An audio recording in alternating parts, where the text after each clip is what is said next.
یہاں آپ کو اپڈیٹ کریں گے کہ عمران خان کی ہائی کورٹ سے گرفتاری کے وقت کی سی سی ٹی وی فوٹیج چوری ہونے کا انکشاف ہوا ہے۔ سی سی ٹی وی فوٹیج چوری ہونے پر اسلام آباد ہائی کورٹ نے تشویش کا اظہار کیا۔ جسٹس میاں گل حسن نے کہا کہ کوئی نہیں تھا جو ان ٹھگوں کو روکتا۔ اسی پر بات کریں گے، بیورو چیف اسلام آباد افتخار شراری صاحب ہمارے ساتھ موجود ہیں۔ شراری صاحب، کیا کہیں گے، سی سی ٹی وی ہی چوری ہو گئی؟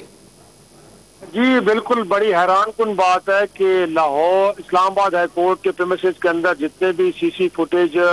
بن رہی تھی، اور بالخصوص بایو میٹرک کا وہ کمرہ کہ جہاں پہ عمران خان صاحب بیٹھے تھے، اور وہاں پہ کھڑکی کے شیشے توڑ کے اور دروازے کو کھول کے جب وہاں سے ان کو گرفتار کیا گیا تو اس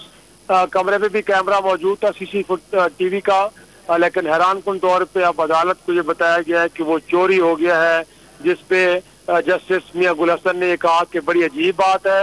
کہ کوئی بھی نہیں موجود تھا کہ جو ایسی چیزوں کی حفاظت کرتا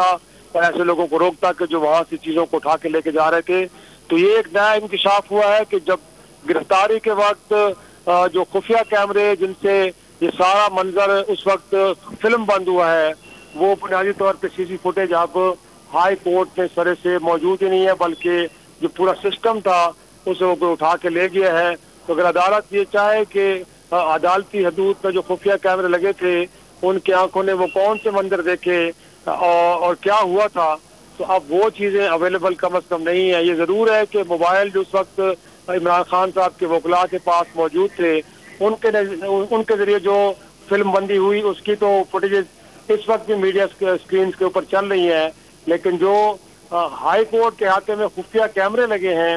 ان کی فوٹیج جو ہے وہ اویلیبل نہیں ہے، کیونکہ عدالت کو بتایا یہ گیا ہے، جب پوچھا گیا ان سے کہ وہ فوٹیج لائی جائے تو بتایا یہ گیا کہ وہ فوٹیج چوری ہو چکی ہے، اب وہ عدالت کے ریکارڈ میں کہیں بھی موجود نہیں ہے۔ تو یہ ایک نئی حیران کن بات ہوئی جس کے اوپر